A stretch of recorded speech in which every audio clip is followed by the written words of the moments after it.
Are they? Well, you gotta love Femme Fatale magazine just because all those women you used to see back in the movies of our youth. Julie Strain is all over these magazines too.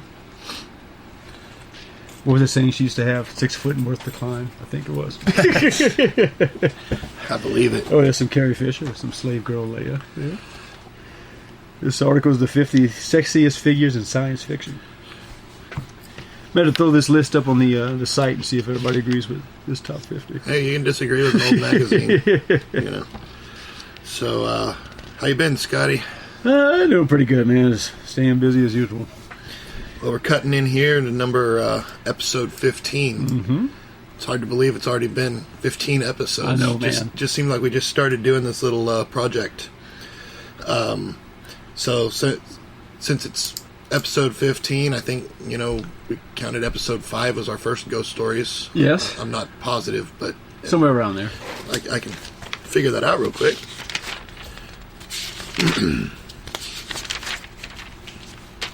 Oh, shit, I guess I can't. Wrong notebook. But, yeah, I think it was episode 5. Anyway, so we're going to talk about some more ghost stories. You said you had a few, and I did a little research. There's been some places that I've been to, where some stuff occurred.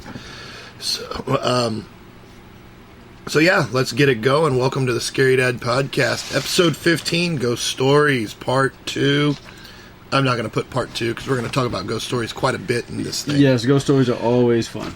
So let's get right, let's get right to the history segment here and talk about what happened on this date. This is January 23rd, 2017. What happened on January 23rd in history? Well, in 1570, James Stewart is the first person to be assassinated by firearm.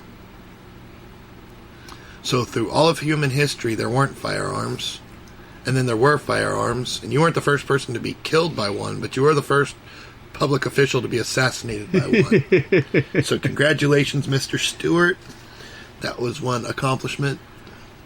To that we salute you. Here's something a little bit more in line with our normal, with our actual story that we're talking about tonight. 1897, Miss Elva Zona Hester was found dead in Greenbrier County, West Virginia. The resulting murder trial of her husband is perhaps the only case in U.S. history where the alleged testimony of a ghost helped secure a conviction. Really? Yeah, so actually, whenever I saw this, of course, I had to dig a little deeper, so I looked up the story, and it's totally true. So basically, what occurred was, Elva Zona Hester, she met and married her husband, and they moved into this town, and he worked as a blacksmith. And she was found at the bottom of some stairs, dead. And by a boy who was like a porter or like a messenger. He went to the house, he found her dead, he ran off to tell his mom. By the time the doctor got to the house, the husband had already cleaned and dressed her and was holding her and mourning the death. And so as the guy was kind of agitated, they use words that right now would immediately bring the police, but he was agitated and inconsolable, and so the doctor never quite did an examination on the body. But it was all thought to be an accident. She was pregnant, she fainted, she fell down the stairs, she died. So something happened, but they never quite checked what. So they buried her, case closed, it's over. Then the mother started being visited by her daughter's ghost. Elva started visiting her own mother and telling her that she had been murdered. So the mother went to the authorities and demanded that the body be exhumed. And I didn't write down, nor do I remember all of the details, but it was a pretty serious legal complication because it was pretty much case closed. Right. But they finally did it. They exhumed the body, and when they did, kind of the same stuff that causes people, like exhumed people, to be perceived as vampires. Her neck was broken, her windpipe was crushed, and she had choke marks and handprints on her body. Natural causes. Natural causes. The quick burial, the quick turnaround had hidden it. The bruises didn't show up because she was dead, but they showed up after death. Right. So anyway, the husband was tried, convicted, and I believe hung for the murder. But, yeah, the mother, and that was another thing where she had to prove, like, not prove, but she had to, like, go under all kinds of crazy scrutiny and say, no, I didn't dream it. It wasn't a dream. It's not a hunch. Her ghost visited me and told me that she had been murdered. That's pretty crazy. Man. So, yeah, 1897 on this date. Justice was served. This is when today's the day she died. Notable births. This date in 1944, the world accepted Rutger Hauer from The Hitcher and so many other wonderful movies. Blind Fury being one of my favorites. Blind Fury, Blade Runner. Yes. A cousin of mine posed a question on Facebook the other day. What was the first movie you remember seeing at a theater?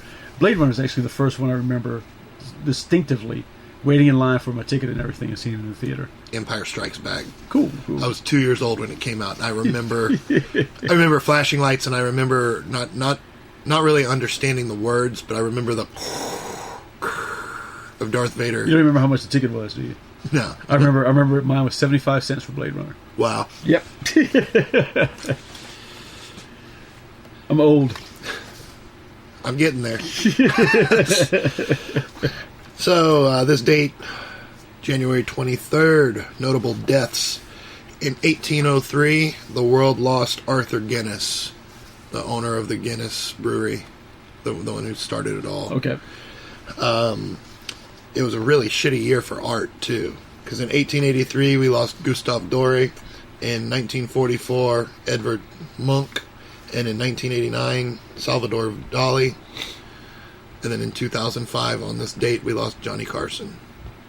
He wasn't an artist, and he wasn't scary, but... He was an artist when it came to comedy. He knew how to work a crowd. I can tie Johnny Carson back in with getting scared. So, like, when I was a kid, my parents used to send me to bed, and they would watch the news. They'd send me to bed at like 10. So I'd go to bed, they'd watch the news. After the news, Johnny Carson came on. And after Johnny Carson, MASH came on. And if I was still awake when I heard those tones, that The Suicide is Painless, that theme song from MASH, that's when my parents would turn off the lights and go to bed.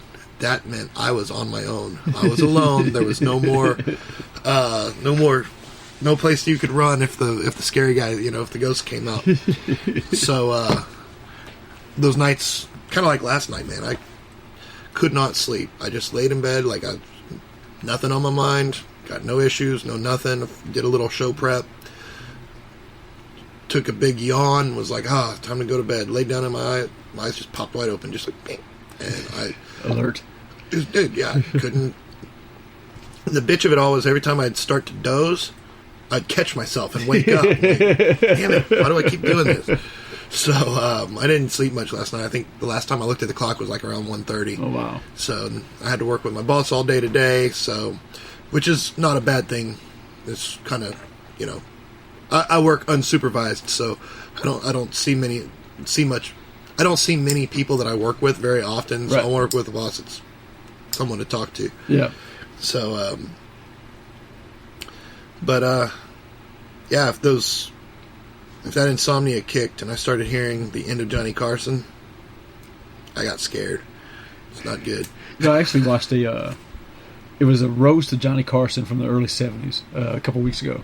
It was funny as hell, man. It was a really, really good show. It was actually, what's his name? The guy that Elvis premiered on his program. Ed Sullivan. Ed Sullivan was one of the roasters on there, which I thought was pretty cool, man. It was funny. It has good jokes. Definitely. And the other guy, remember Cat's Eye, Stephen King's Cat's Eye? Or the three stories, the cat is involved in each one. There's the one where the mob is helping people to quit cigarettes and everything. The guy that started as the mob is the boss of that business. He was one of the roasters in there too, and he was really funny, man. He was good. I'll have to check that out. I like watching those old vintage TV shows. Oh yeah. There's the off-air antenna. There's a couple like the game show channel. Well, that's where I saw it on. Is that what you saw it yeah. on? Dude, I don't know what it is. I mean, I do drink beer and whiskey, but there's something about just kicking back and watching some of these old Match Game 78 is incredible. You know, man. watching like Let's Make a Deal, and they get all excited about, you know, this old brown furniture or like a console TV, and it's like actually, because you and I collect vintage stuff, we like old, like, it's dude, cool stuff. Yeah, that's cool stuff. You know, except when you see the Chevy Chevette given away, you're wondering, you don't know what you're getting right there, do you? You're getting a lot of auto repair bills in this car. But Match Game 78 is so funny because apparently it was it's Match Game, but they had one 78, 77. It was followed by the year. It was supposed to be set up as a bunch of stars just hanging out. You know, in the early days, they would smoke cigarettes and just make off-color jokes and everything, and it's hilarious, bro. There's some racism in it, you know. There's just some really, really off-color humor as far as a lot of sexual innuendo, and it's Richard Dawson's in it. That's before Family Feud and everything. And he was a pimp, dude. He was straight up. He used to host the Playboy mansion parties and shit on TV. That guy was a trip, man. Oh yeah. Well, and that's what's funny is, you know, it's like we in modern comedy and stuff, and I think there's with our political climate, I think there's going to be a major backlash against it. Like, everybody talks about political correctness, and you know, the people who are like, I'm tired of political correctness, and they're like, oh, well, that just makes you racist. And it's like, I don't think so. I think it's people being afraid to say literally anything at all at any time to anyone without somebody being offended on someone else's behalf. Right. You know, if you got two guys sitting around, one of them's white, one of them's black, and they're both making jokes at each other, it's not your job as a third person to be offended on either one of their behalf. Like, just shut up. And if a comedian starts telling jokes and stuff, and there's off-color humor or sexuality, you know, there's kind of a backlash against that whole. Right. It's not even a matter of being like sensitive or aware or even nice. It's just a matter of being human. Right. I mean, we joke about our differences, and that's what makes things funny. Well, the thing about it is, I tell people all the time, anything can be funny. There is not a topic that someone somewhere will not find funny. And it's just the way it is. You know? Exactly. Everything's funny. You can find humor in very dark things. It's just the way it is. Well, and the best comedians always have. Yeah. And I think what's happened is it's gone so far to one end that, you know, a lot of our comedians, people like George Carlin and, you know, Rodney Dangerfield even, I mean, they exposed some of that, like, underbelly of society, and they woke up people to the existence of, you know, bias and, you know, latent racism and, you know, how stupid it was to be homophobic and all that stuff. But then it's gone such an other direction where if you find humor in anything, then instead of laughing with you, you're laughing at them, and it's you should feel bad about that. And I know you got to keep free speech open. Yes. You got to keep ideas exchanging and those sorts of things. You know, there's a YouTube video on that subject of Patrice O'Neal going against a feminist because his shows are rough. They're hilarious. I love Patrice O'Neal. You know, R.I.P. Rest in peace. But he was incredibly off color. And him and this feminist, he ripped her apart. Oh yeah. You know, he actually said, "Have you ever even seen my show?" And all she had done was she had read about some of the lines that he said, and just protesting and she was just going all out against him. He tore her up. He actually went through and explained what each of the things in his act meant, and he told her, said anything can be funny. Mm-hmm. You know, somebody can make a rape joke, and somebody's going to find it funny. You know, you might not, but we can say it if we want. It's okay to make jokes about anything. That's the point of, like, if I'm offended, then it's my prerogative to get up and leave. Yes. To walk out and be like, I don't like that guy. Because there's a lot of, I'm not offended by much, you know, but there is a lot of stuff I don't like. One of those things I don't like is the modern country rock station that plays what sounds like banjo rap. Like, It burns brain cells just by being on. Its existence insults me. Yeah, I don't waste any energy hating it. I just don't turn it on. Most radio stations, yeah. You know, like, I just kind of like, whatever. You know, I listen to podcasts and heavy metal, you know. And other people love it. And more power to you. Yeah. It's great. But yeah, those old game shows and comedy thing routines and stuff. You know, like even just something as kooky as Night Court that started coming out on one of the, and you see like, I mean, they all smoked. It was dirty New York. It was before Giuliani cleaned it up. Right. You know? Yeah. It was when Getz was out there shooting people on the subway and everything. Yeah. Yeah. It was a different time. And sure. you know, you see all the graffiti and all the stuff in like the opening scenes and stuff, Yeah. and just kind of how messed up New York was back in the show as a kid. in the 70s and 80s, and you know, now you go down to Times Square and instead of like porn, there's like Subway and Chipotle and stuff. It's all like they turned into an amusement park. Yeah. And we were talking about New Orleans in the last place, and you know, New Orleans does have some menace. There are some dark corners. Yeah, you don't want to go too far away from Bourbon Street. You want to straight 2 blocks this way, and you're going to be in a bind. But in some of these, I think some of these are like cultural hubs that you kind of want to, for better or worse, I would kind of want to just leave alone. Yeah. You know, because you clean, as bad as it sounds, you kind of clean up a ghetto in one area, just move somewhere else, Yeah. and you know. Well, there's one thing about New Orleans is that the tourist spots and the bad parts of town are on top of each other. Right. Because everything is within the bowl of the levee system, and they're very close. And you know, New Orleans is a place you got to be careful. Oh, for sure. You get rolled in a heartbeat, and there are plenty of guys out there that love to take advantage of tourists. You know, you'll walk down the street and you'll hear somebody. Funniest I ever had is I'm walking down the street, and there's a guy just every once in a while he lets out cocaine, and then he'll look around. He's just looking for somebody to sell to. That was right on Bourbon Street. That's everywhere around New Orleans, man. Excuse me. But yeah, I love those old shows. I like to see how everything was before everybody went and got themselves all stuffy and All in offended. the Family would never air today.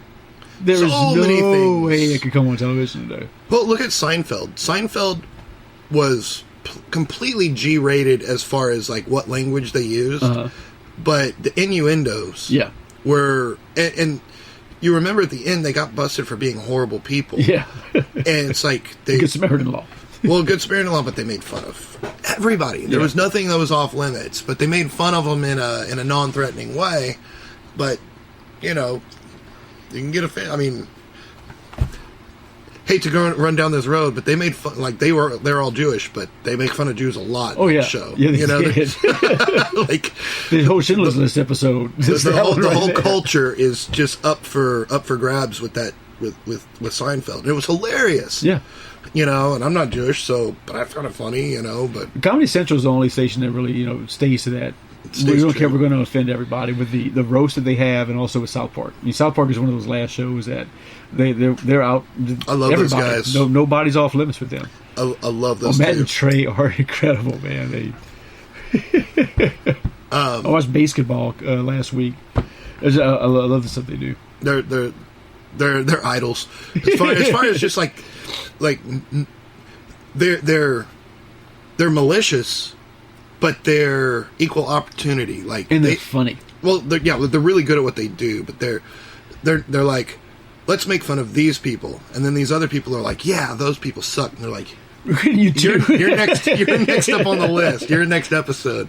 You know, so. Well, they'll get them in the same episode, man. They there was the one where they were going against the anti-war people and the war people in the same episode, and just both sides were made to look like total fools, man. You know, that's the way they do it. Oh yeah, it's good stuff. Yes. Speaking of Comedy Central, it was on Netflix. And I'm recommending this to you right now. Joe Rogan has a comedy special. Joe Rogan's awesome. I've been listening to him for a long time. He's got a comedy special on Netflix right now. Yeah, I did see it pop up. Okay. Oh, have you watched it yet? Not yet. Okay. Well, wife and I watched it the other night, and I've seen him live like 2 or 3 times. Remember Spellbinders? He used to play over there. Yeah. We saw him. I've seen him in several different places, but he's phenomenal live.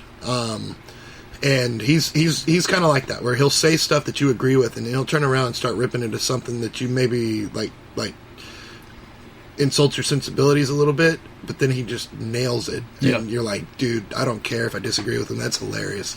You know what I mean? He's a great comedian, man. A lot of people don't realize it. You know, isn't the guy from Fear Factor? Yeah, he's a stand-up comic too, but he started off as a stand-up. And he's also a professional fighter. Yeah, and everybody always ties him to UFC. And I'm like, you know, he did stand-up before he ever did any of that stuff. Yeah, he's been funny for a long time. And he's got one of the highest-rated podcasts Yeah. He's been doing it since podcast first started. And he's like, his popular. episodes are like 4 hours long. They're like, he covers everything. He's good. The dude's just he just knows things. Like he reads constantly. He's just got a wealth of knowledge. It's great. He has one of his CDs he actually recorded in Houston as Spellbinders, and it is great, man. It is a really, really good one. He talks about how he's like, in Houston, there's more strip clubs than gas stations. He goes, there are people over in churches, when people give you directions, they're like, take a right to the men's club, go down the Treasures, take a left. Yep. And it's true. That's how Houston is. But he's a funny guy, man. He's on point politically. He covers, like you said, he covers all bases. He has a good bit he does on the initial Afghan war, which was really funny. That dude's awesome.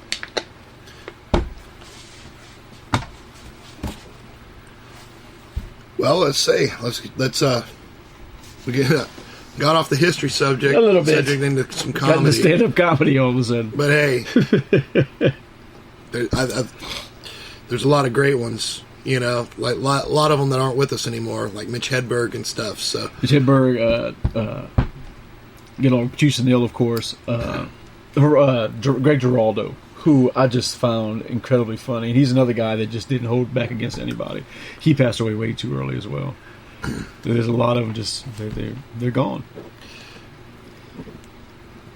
Oh, we'll have to talk about that in a future episode. Oh yeah, because I've seen quite a few of them. I love stand-up comedy, man. I'll for years I've been a big fan of stand-up comedy. Just always go to Spellbinders, Improv. There's an open mic night down on the south side of town. I'll take in stand-up comedy as much as possible. When we didn't have kids, we saw a lot more of it. But tonight we're going to talk about ghost stories. Yes. And they're not quite as funny, but So what did you bring to the table? You got any good ghost stories? Well, one thing I was going to bring up is I know the last podcast talked a little bit about South Louisiana and just culture down there, and it's been around for a long time. And, just the ghost stories tied to different plantation homes. There's a lot of really, really old, beautiful plantation homes in South Louisiana, and just about all of them are haunted to one extent or another. Because on all these plantations, a lot of atrocities happened back in the day with slavery and everything, and there were accidents. People died at young ages back then. Mm-hmm. A lot. My hometown, the Shadows on the Tesh is the name of the main plantation home down there. And there was a boy that fell off the balcony of the second floor one time and died. And they say his ghost haunts that place. There's a whole... If you ever get a chance to visit plantation homes in South Louisiana, definitely, take a minute, run down, whether it be Myrtle Plantation or Oak Alley or Shadows on the Tesh or Ponchatoula. There's some really, really beautiful homes with some great stories and great history behind them. I think we're going to hit up the Myrtles in couple weeks here. Okay, and the Myrtles actually, I got right here, Myrtle Grove Plantation. They have a specter in the person of a little old French lady who wears a green bonnet and tiptoes around the rooms at night. Which look for her. And there's several other ghost stories that I've heard from that area too. Yeah, I think probably the closest I ever got. Well, I've been in situations like I told you about my haunted apartment stuff, but. So this is actually in New Orleans. So my wife, the first time I had ever been to New Orleans was probably about 10 or 11 years ago. My wife went to LSU for a year or so, and she was in New Orleans a lot. So she was like, we got to go. So, but she always books hotels and stuff through like Priceline. So we drive to New Orleans, park the car, get out. And we stayed at the Bourbon Orleans Hotel, and basically got in, dropped our bags, hit the street. We get a drink. Got wasted for like 3 days. It was for a weekend, so we got there on Friday, Saturday, Sunday. So anyway, on this night, we went to bed. We got back. It was like 4 a.m, passed out, and it was just like so wasted. But then kept getting woke up by there's kids playing in the hallway, and you hear them like laughing and running and playing. You go open the door and look outside, and there's nothing there. And just like they're being loud, and I'm trying to sleep, and finally I'm just like I'm fixing to call the front desk and stuff, and then it kind of quiets down. So I'm like, woke up the next day, we went home. No, didn't think about it at all. And then like a couple of months later, few months later, I was watching one of those like Haunted America shows, and they pointed. They're like, "Oh, when let's move over to New Orleans." And one of the segments was talking about the Bourbon New Orleans Hotel. It's no room. they're like guests who stay on the 4th floor experience what sounds like children playing in the hallway, and in the middle of the night and stuff. I'm like, wow. So what was our room number again? Yeah, so like, well, checked in. We were on the floor and everything. It was like that's the hallway that we're. It's cool. So. That is very cool. It's a great story, man. So I didn't actually see anything, but we've stayed there since. Right. I just want to check it out. I want to see what else happens. But there's quite a bit. My buddy Chris from Dudes and Beer. So like he shows up a lot in my conversations so we met in junior year of high school. And the reason we're such good friends is we have a lot in common. Similar to like you and I. Like we sat down and started talking and just like, damn, we like everything the same. Right. For a long time, because he's in audio video, he worked for Lone Star Spirits, which is the paranormal group that does investigations here locally in around Texas, but mostly based in Houston, going to haunted, like purportedly haunted places and investigating them out and stuff. So he's actually seen quite a bit of cool stuff running video for those guys. Right. I bet. Setting up investigations, so to speak. And I don't know if he's ever done seances and stuff, but, pretty cool. It is cool. It is very cool, man. I almost broke out the Ouija board a couple weeks ago just to see what would happen. A friend of mine was asking if it really worked. I was like, yeah. From what I can see, I'm a believer, I guess you could say. Yeah. Which I need to break that out. I haven't pulled it out in a long time. Have you ever used Ouija board? I've never done any kind of divination. That's one of those kind of holdovers from my religious upbringing. It's like somewhat scary, and that like, if it doesn't work, then you're wasting your time. If it does work, you're inviting something in that's maybe you don't want to mess with. Well, So I'm kind of like, it's a win-win for me to just leave that alone. My cousin and I used to do them a lot, and I remember this one day we were on it, and my dad passed away when I was 9. And I was probably about 12 or 13 when we were on it. And this thing was saying that it was my dad. And, I did research afterwards just to see some of the things that happened, why. And first it misspelled my dad's name, which, that's possible, but reading later on, so that's one of the signs that it's not the person you're actually talking to, that it's something bad that's happening. And we kept going, asking questions and everything, and it's like it got angry all of a sudden. It is no lie. I mean, all of a sudden it started spinning real fast, and it wouldn't stop on anything anymore. And all of a sudden it started stopping just on random letters, and then it went off the board. Oh wow! Yeah, it was pretty crazy, and it scared the hell out of me and my cousin. And we stuck it up in the cabinet. I'll never forget. We put it up in the cabinet above the dryer in his mom's laundry room. And the next, probably a few hours later, we heard a noise, and we went. It had fell out. The cabinet door was open, and it had fell out, and it was laying on top of the dryer. Which, one, we hadn't put it in any way that it would have slipped. Two, it's not heavy enough to push the door open of the cabinet. But that kind of freaked us out a little bit. I think it would. But we didn't. We kept using it anyway. It didn't stop us from getting on it and everything. But it.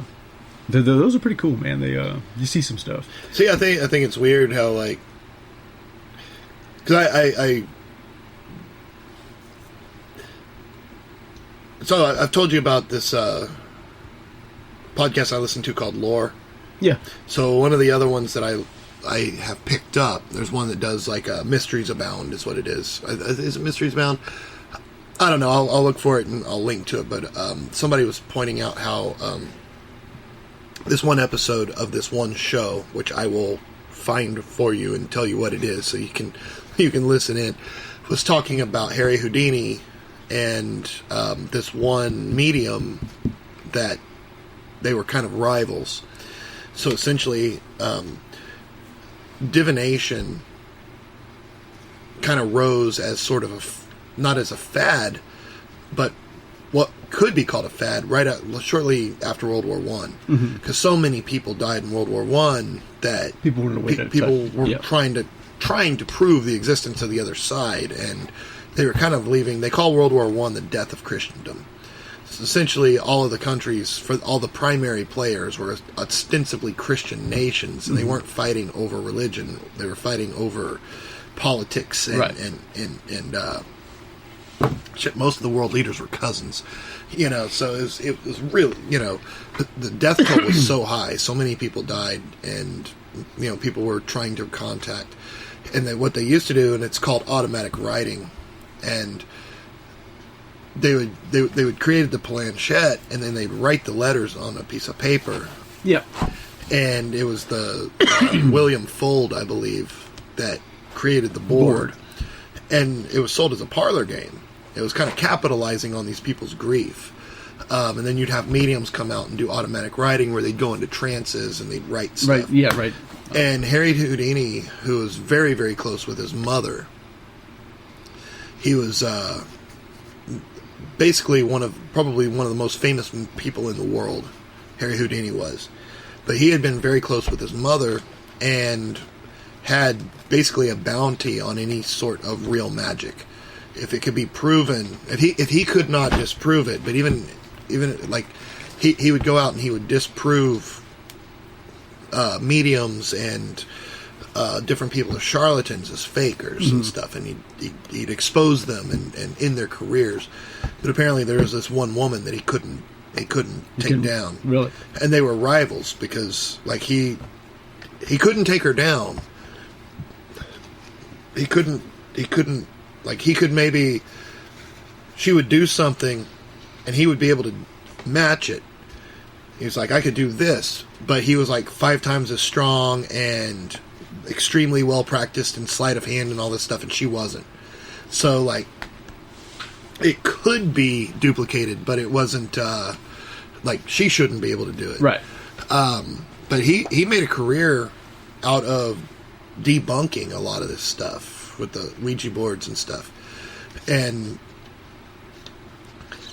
yet it stuck around. Yeah, definitely. I definitely believe there's something to it, especially maybe not in every case, but in a lot of cases, that even if that thing is you controlling it, there's that side of yourself that's trying to get through. Yeah. Maybe you're just talking to a bit of your subconscious, but it's valid. Right. But it's like I told you, the way I see the existence of a place where ghosts exist with us is a parallel realm, which coexists within our own reality. Right. So how hard would it be for something just to reach over and say, "Let me push this over here real quick"? That's one of the reasons why I believe that it's very possible. Well, I know some people that that have experienced their own stuff. I met my wife at a bar called the Stag's Head Pub over off of basically Richmond and Greenbrier. Yeah, I know what you're talking about. And the bar, okay, so the Stag's Head Pub opened in like 2002, I think. 2001, the owner lost the ale house. The ale house was an English pub that was at the corner of West Alabama and Kirby. And it had been an old farmhouse. It had been there. It was like 100 and something years old. And it had been in the... since it was a farmhouse, kind of the River Oaks area was kind of like the boondocks to downtown when it was built.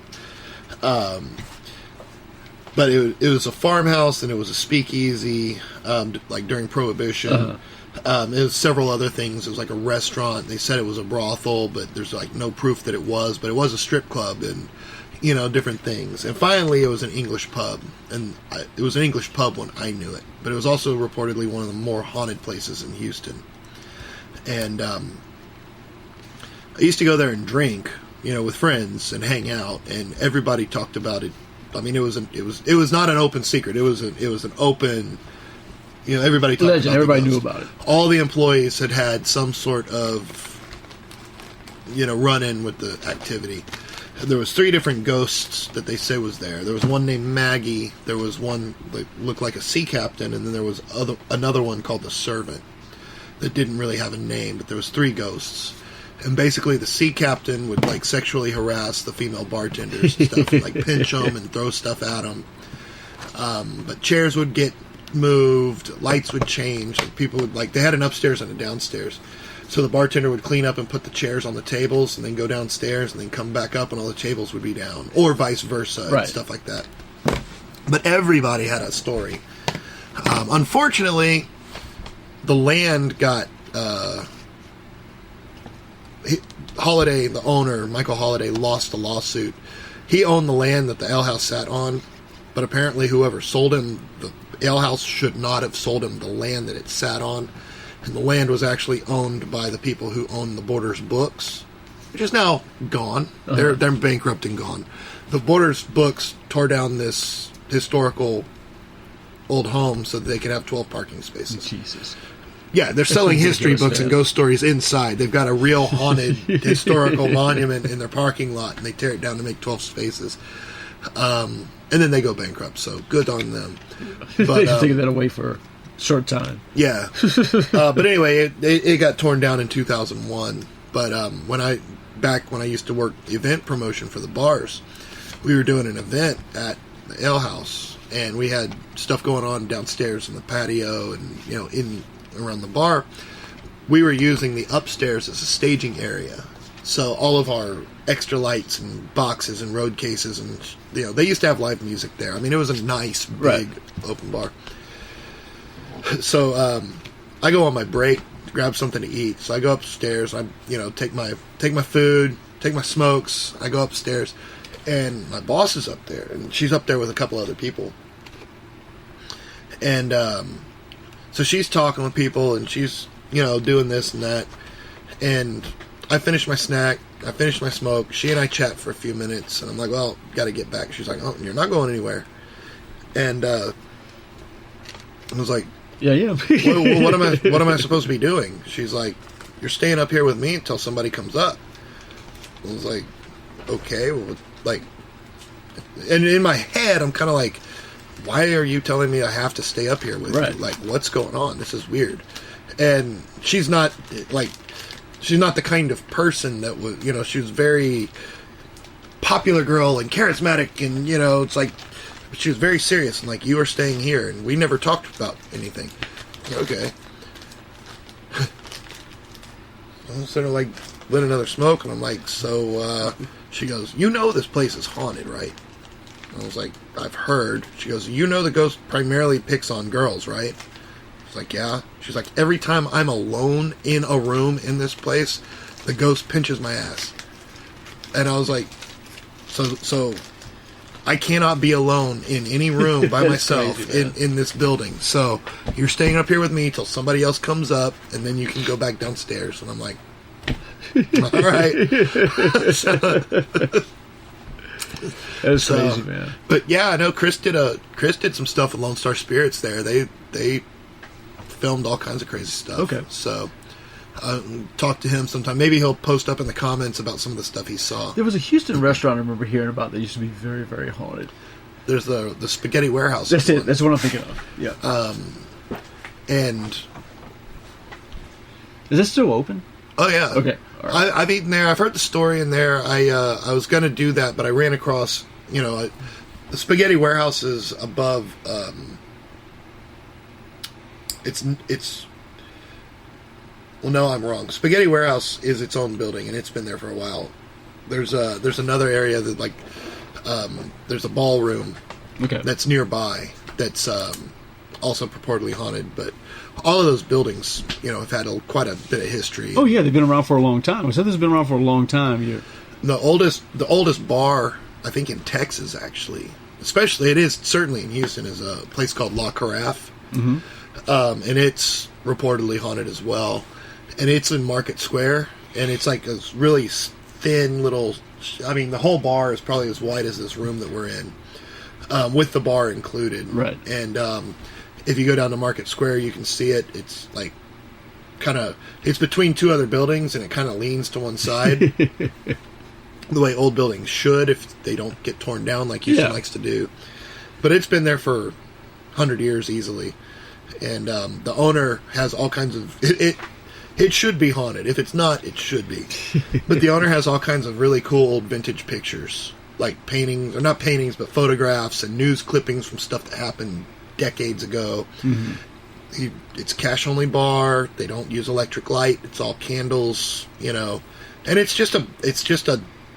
I mean, it's kind of like a gothic dive bar, really. Like, I mean, it's got regulars. I mean, it's a lively atmosphere, but they just they just do kick it old school, so to speak. Okay.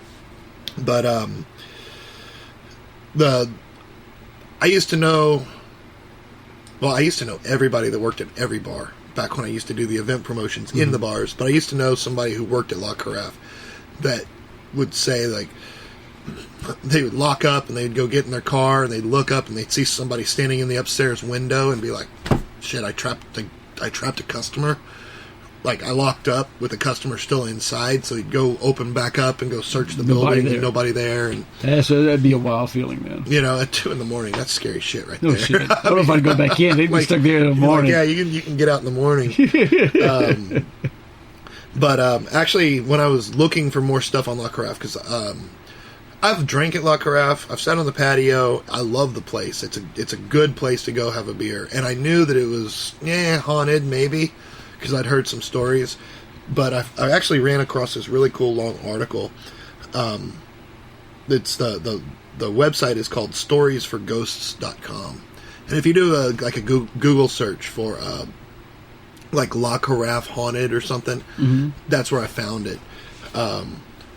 What's pretty neat is there's a local blogger who's doing something similar to what we're doing, writing stories about, she's doing movie reviews and ghost stories and all kinds of, very similar to what we're doing. She's like, her stuff looks a lot more serious and professional than ours does.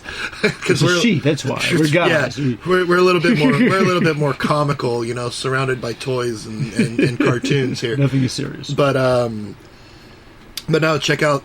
I mean, she had some good stuff on different locations. I'll definitely check it out, man. So, and I'm gonna dig a little deeper into her website and see if she might want to answer some questions sometime in the future. So, but yeah, that's La Carafe. Trying to think of anything else local that I've experienced. There's a lot of stuff here. Right, yeah, there's a ton of stuff. Right, like I said, back home in Louisiana too.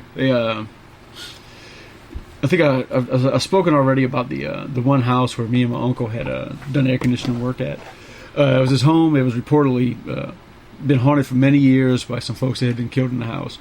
And it had been through a whole bunch of owners, and the current owner was trying to sell it one more time. It was on the market, and they had us go over to work on the air conditioner because it had broken down. We had to change the evaporator coil up top in the attic. And my uncle was up in the attic, and he sent me down to grab some tools. And right before I went down, all of a sudden there was like a real cool breeze that came through. I felt it. I figured he felt it, but I didn't really take note of it. I just went downstairs. And whenever I went to walk back in the house, he was down from the attic and running out the door. And he never went back to that house again. And from what he told me is, that coolness kind of continued. And all of a sudden he had this chill come all the way up his spine. And it scared the hell out of him, man. Something happened to him up there, and he never. What's funny is he wouldn't go in the attics after that. Oh wow! Yeah, he had me and my cousin Mark, work on the stuff in the attics, or we had another guy working for us named Booksack, and we'd be the ones going in the attic, and he just didn't want to bother with him, man. It scared, but we never went back to that house. Never finished the job. Wow, that was a pretty creepy one. That one, like I said, I felt it, but I didn't really take note of it because I was going outside. Mm-hmm. I was a young guy. I was 14, 15 years old. I didn't think a big deal of it, but he got the full effect of it, and he was ready to go.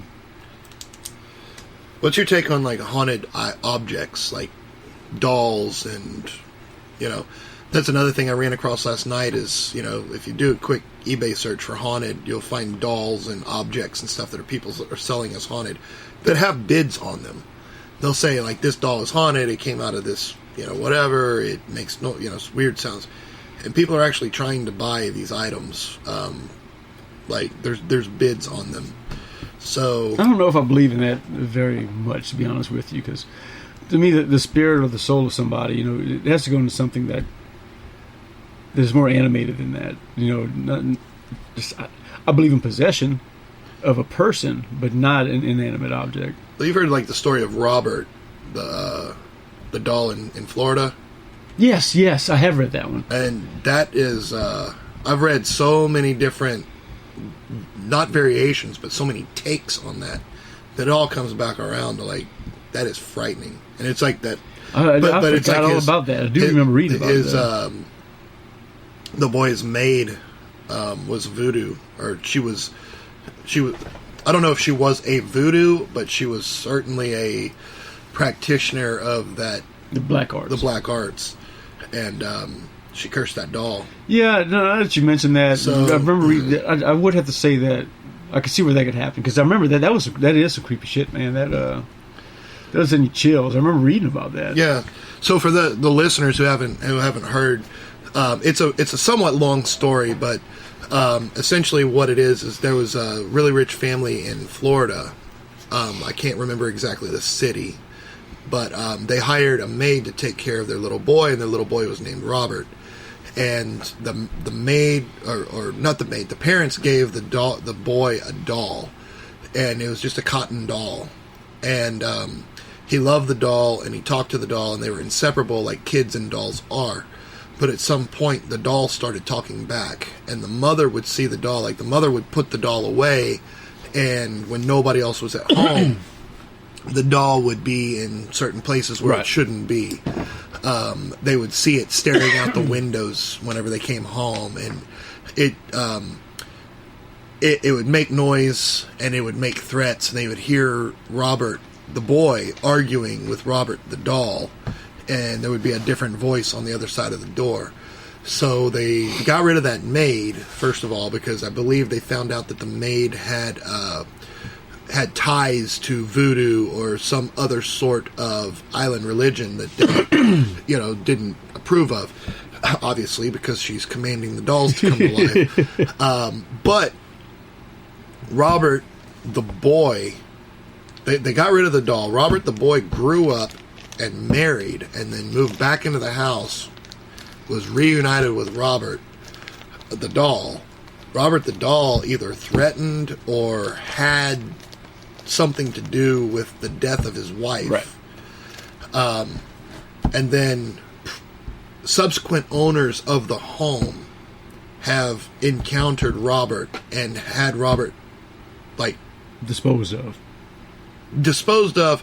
haven't had Robert threaten them in some way or another. But always coming back. And coming back. So now he's in a museum, and he's locked in a box that he can't get out of.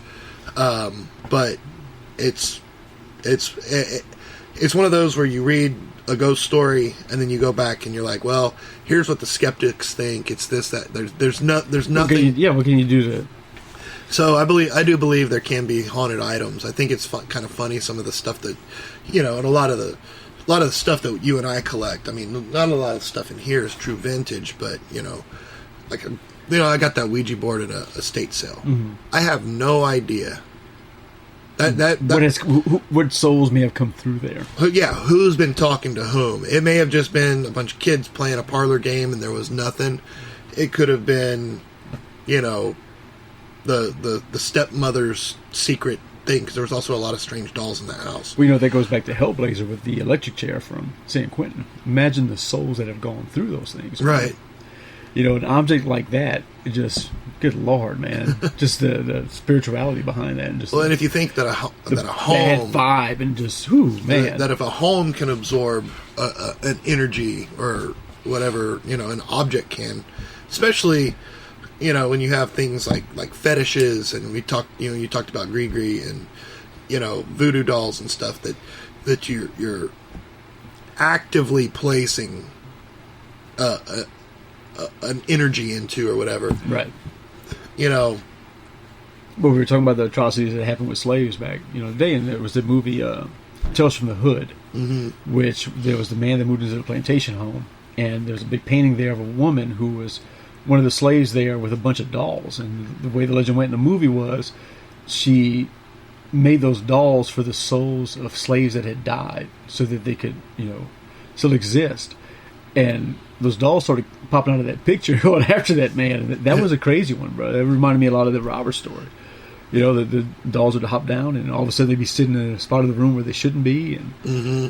Yeah, that was pretty wicked. That was a creepy story. That could have been a whole movie by itself, but I'm also a big Puppet Master fan, so very similar there. Yeah, so I don't know, man. I think it's weird how, Chris and I talked about it in the Krampus episode, where a lot of, I think the whole Krampus concept is cool. It's history, it's lore, it's mythology, but there are people out there who will actively embrace a figure like Krampus because Krampus himself is the opposite of the good. Yeah, they want to be the anti. They want to be the adversary. And same thing like we talked about in Voodoo, is Voodoo was kind of a dark mirror to Catholicism in a lot of places. Yeah. In some places it merged and became its own, I don't want to say entity, but its own thing. But in other places, the serpent in the Bible is the devil, and the Voodoos worship snakes. Right. So you're like, an active antithesis to a norm, so to speak. I don't think I would ever want to bid on something that was sold as haunted. Because first of all, if the people are lying, then that's stupid. You just spent $200 on a damn doll. But if they're not lying, you're bringing that into your home. And what we were talking about, Seinfeld earlier, the little Mr. Jingles. Yeah. Well, one of the consignments I once had was, it's going back to World War II, but it was a grave marker from a Japanese soldier that was killed in Guadalcanal. That this man took the Japanese grave marker home with him, and I wouldn't take it to my house. I told the lady, I'll take pictures here, you can leave it here. I said, but I'm going to tell you right now, I have no interest in selling this for you. I said, you want me to try to find the family that it belongs to? I'll get it interpreted, find out who it was for. I said, but I'm not selling this. Because there's no way I was going to bring that negative energy to me. There was a lot of trophy collecting from World War II. There was obviously a lot of bad blood on all sides. Yeah. But it happened more in the Pacific Theater where they'd bring home skulls, ears, all kinds of stuff. Teeth. My grandfather had a bayonet, and he was a tank driver, and he was in Saipan and some other places in the Pacific Theater, but he saw the most action in Saipan. But he said the only one that he ever knew that he actively killed, he rolled his tank over. And the dude was trying to run up on his tank with grenades. Like, he had anti-tank stuff, and he turned the tank and rolled him up in the treads. And he had his bayonet, and he had a couple of other things that he took off him as trophies. But he said he always felt, because one of them was like it looked like a handkerchief, but it had some like Japanese characters on it, and it was essentially his like ID. Okay. And he's like, I didn't realize that that's what it was, because of course, as we call it now, racist, but drinking beer, drinking Schlitz on the patio in his old man coveralls, all them nips out, all that stuff with all the scraggly lines on it. We didn't know what it meant, and whatever, He's like, but I maybe should have probably left that on him, had that. That respect for the dead, he didn't, that bayonet had a tank tread dent in it. Really? Yeah, so he's like, that's mine. That sat right on his, in his office, he had a special place for that, It's like, but yeah, that grave marker was just, I got the name, I know the name of the soldier, I know date he was born, date he died, and everything. And like I said, I'm thinking about just going, because I know there's a veterans group in the Asian part of town, over off of Beltway 8. Yeah. I'm thinking about going over there and just seeing, if they have any kind of records where I could get this to this guy's family, man. Just to put it where it's supposed to be.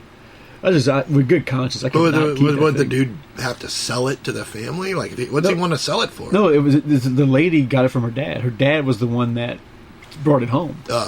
And so she has a whole bunch of stuff. I got a ton of actual munitions that he brought back from Guadalcanal. I got half of a helicopter blade. Oh, wow. No, I'm sorry, a Japanese Zero plane. I got half of a blade from the propeller of one of those. All kinds of stuff. He actually just cut it with a hacksaw, which sucks because I can't prove where it's from. It has the shape and it has the stripe coming down it, but it's just a 3-foot section of it. And she also had this grave marker that he brought back with him. and she's just she's sitting there with it. Just wanted to get rid of a whole bunch of it. But yeah, I got tons of rounds from M1 Carbine, and the clips, and the box that it originally got shipped in. Wow. Yeah, it's pretty cool. My strange as it is, my I don't know why somebody would do this, but my brother-in-law, they have the neighbor. I mean, they just recently moved, but they have a neighbor that lived next door. Never talked to him. Never said anything. You know, just Colin goes outside one day, and there's stuff sitting out there for heavy trash, and there's just boxes and stuff, and one of the boxes fell over, and all these helmets from World War I fell out. Yeah, and Colin's like, "Are you throwing this away?" And he's like, "Oh yeah, you can have whatever you want." So like 2 boxes were like old records, like Victor Victrola records. Yeah, 78s. You know, and helmets and all kinds of other shit from World War I. I've got one of them in my closet. I got one of them. He gave one for Christmas. The one he kept has like in I don't know if it's, I don't think it's chalk, but it's some sort of white writing. It says Argonne Forest 1917. This is very cool. You know, and it's still got the liner and everything in there. It was the dude's like freaking grandfather or father. See, holding or something. stuff like that, just holding it, it's something that's part of history like that. Just gives me chills sometimes. Oh yeah, you know, and most of the ghosts, you know, it's like, you know, we're hitting the end of the episode here, but I have an ex-girlfriend. Her dad was in the Navy, and I don't remember the name of the ship, but apparently this one ship that if you go on this ship, everybody who ever serves on this ship has the same dream. And there was apparently 2 guys, one of them fell overboard and another dude jumped out to save him. And if you serve on this, and they both died, and if you serve on this ship, you have the dream that you're one of the 2. Really? And you wake up, that's pretty crazy, and you've had that dream and you've drowned off that boat. And he had it, and everybody on the bit, you know, like everybody'd had it. It's like, but it just affects every single person. Right. Like, wow. That's crazy. You know, just real quick before we ended, one piece that I remember finding, I was getting a backroom tour of a museum in my hometown with my cousin Mark. And he was one of the volunteers there, did a lot of work with the museum. And we're going through a bunch of the stuff they hadn't been through yet, so that had been donated. And I find this bugle on one of the shelves, and I cleaned it up a little bit to where I could read it. And there was a regiment, our hometown, there was a date, and there was a regiment number on it. So I looked it up a little bit and did some research. You know, come to find out, and now think about this, was in my hand. This bugle was used by the local regiment from New Iberia, Louisiana, during the Civil War, when they were in Florida, going through the Everglades, the swamps.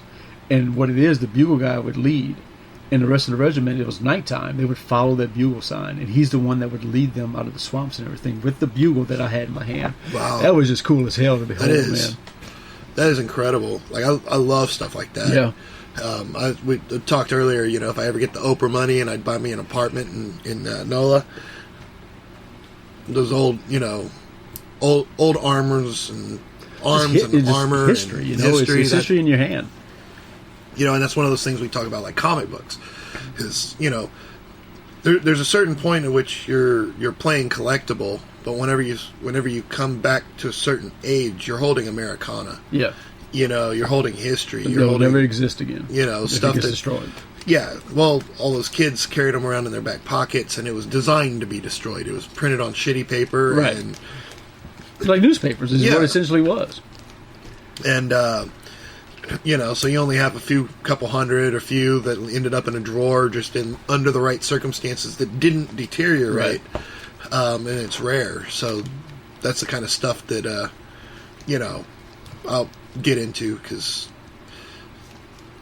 as I get a little bit older and I'm looking at, you know, stuff I'm going to leave for my daughters and stuff that they're going to be like, man, Dad collected comics. I'll be like, did he collect like Dark Horse? No, not so much. But anyway, man, that's a whole other subject. Maybe we need to get Bob in. Yeah, we need to get some of the NOA guys on the show. You know, talk about some books. But anyway, man, check out storiesforghosts.com. I know it's kind of a free plug, but I was impressed in the couple articles. I'll definitely check it out for sure. And I'm gonna hit her up and say, hey, let her know that we're giving her a shout out on the show, even though this episode drops on 123. So no. Let have fun for Christmas first. Yeah, we are recording this in a little bit in advance, guys. We've got a lot of vacation coming up in January, so we didn't want to miss any episodes, so we got together and recorded a couple in advance. So today is either sometime before or sometime after 123. You'll be listening to this episode on 123, and if you're listening to it 5 years from now, it landed on 123.17. So if you get a little confused by some of our references, then that's why. But if you ever have any questions, hit us up. Send us an email. Like us on Facebook. Hit us easy on Twitter. to find. Again, I always ask, just push all the buttons and let us know what you think. And in the meantime, keep it scary. Later, fellas.